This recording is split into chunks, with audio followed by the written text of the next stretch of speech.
12:3. துன்மார்க்கத்தினால் மனுஷன் நிலைவரப்படான், நீதிமான்களுடைய வேரோ அசையாது. எல்லாரும் 3 முறை சொல்லுங்க பார்க்கலாம்.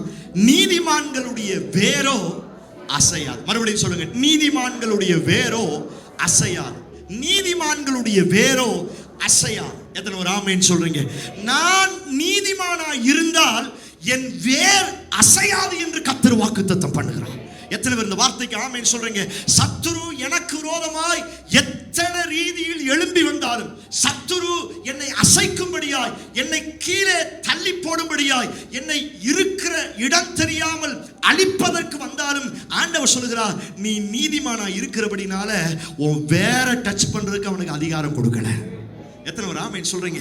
அவன் மேலோட்டமா சில அறுவடையை செய்யலாம், மேலோட்டமா அவன் அழிப்பதற்கு வரலாம், மேலோட்டமாய் என்னை எதிர்ப்பதற்கு எனக்கு விரோதமாய் பல ரீதியில் எழும்பி வந்தாலும் நான் நீதிமானாய் இருக்கிறபடினால் என் வேர் ஒருபோதும் அசையாது.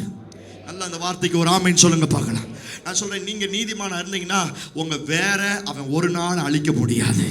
மேல தொடலாம், சரீரத்தை தொடலாம், ஆனா உங்க ஆவிக்குரிய வேற, உள்ள இருக்கிற அந்த வேற ஒரு நாளும் தொட முடியாது. ஆண்டவர் சொல்லுகிறார், நீதிமானுடைய வேர் என்ன செய்யாது?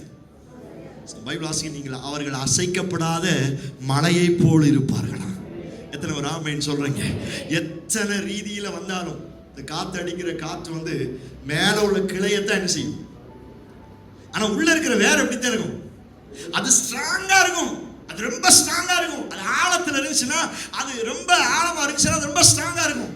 ஆனா அந்த காற்றுக்கு மேல இருக்கிற கிளைகள் ஒடியும், கீழே இருக்கிற மேல இருக்கிற கொப்புகள் ஒடியும், அந்த பூவெல்லாம் என்ன வேணாலும் மேல நடக்கலாம். ஆனா வேற எப்படி இருக்கும்? ரொம்ப ஸ்ட்ராங்கா, ரொம்ப அசையாம. நான் சொல்லுகிறேன், எத்தனை பிரச்சனைகள் வந்தாலும், எத்தனை போராட்டம் வந்தாலும், எத்தனை கஷ்டம் வந்தாலும், எத்தனை வியாதிகள் வந்தாலும், நீங்கள் நீதிமான்களாய் இருக்கிறபடினால் உங்கள் வேர், உங்கள் பிள்ளைகள் ஒரு நாளும் அசைக்கப்படாது என்று கர்த்தர் சொல்லுகிறார். கையை தட்டி கர்த்தருக்கு மகிமை செலுத்துங்க. நீங்கள் அசைக்கப்பட மாட்டீர்கள். உங்க வேற அவனால் அசைக்க முடியாது. அவன் எத்தனை பொல்லாங்கை கொண்டு வந்தாலும் உங்க வேர் ரொம்ப ஜாஸ்தி, உங்க வேருக்கு ரொம்ப பலன் அதிகம். எத்தனை பேர் ஆமென் சொல்றீங்க? அந்த வேரை குறித்து இன்னும் ஒரு சில காரியங்களை வாசிக்க போகிறோம். ஸ்தோத்திரம். 12 நீதிமொழிகள் 12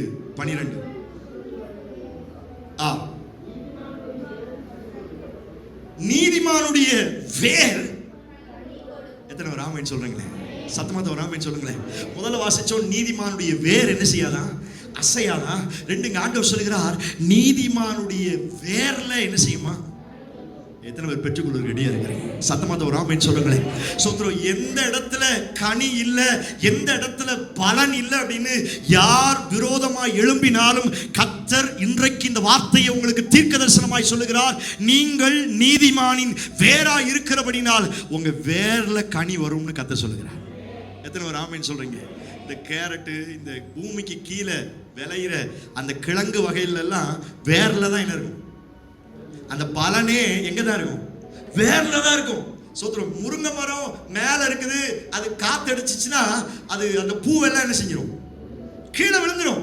இப்ப அடிக்கிற காற்றுக்கு மேல இருக்கிற அந்த பூ வகைகள்லாம் கீழே விழுந்துடும். பூ உதிர்ந்துச்சுன்னா என்ன செய்யாது?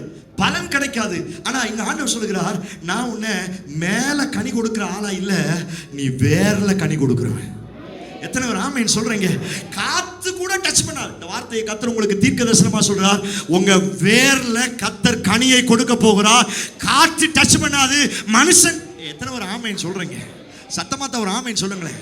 தோத்திரம். கனி வெளியில தெரிஞ்சா தானே கல்லெறி உண்டாகும். காக்கிற மரத்துக்கு தான் என்ன வருமா? தோத்திரம்.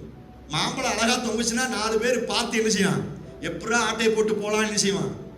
ஆனா அந்த பலன் பூமிக்கு அடியில வேர்ல இருந்துச்சுன்னா தோத்திரம், அந்த கனியை அவ்வளவு சீக்கிரம் யாரும் தொட முடியாது. கர்த்தர் சொல்லுகிறார், நீ நீதிமானா இருக்கிறபடினால் உன் வேர்ல நான் கனியை தருவேன், உன் வேர்ல நான் கனியை தருவேன். நீங்க நம்புங்க, வரப்போகிற புதிய ஆண்டுல இதுவரை இல்லாத கனி கொடுக்கிற ஒரு ஆசீர்வாதம் உங்க வேரின் மேல, உங்க பிசினஸின் மேல, உங்க கையின் பிரயாசத்தின் மேல கனி கொடுக்கிற அளவுக்கு கர்த்தர் ஆசீர்வாதத்தை தருவார். கையை தட்டி கர்த்தருக்கு மகிமை செலுத்துங்க. கனி கொடுக்கிற அளவிற்கு ஆசீர்வாதம், கனி கொடுக்கிற அளவிற்கு ஆசீர்வாதம். எத்தனை ஒரு ஆமென் சொல்றீங்க? ஒன்று, உங்க வேர் அசையாது. ரெண்டு, நீதிமான்களுடைய வேர் என்ன செய்யும்? கனி கொடுக்கும்.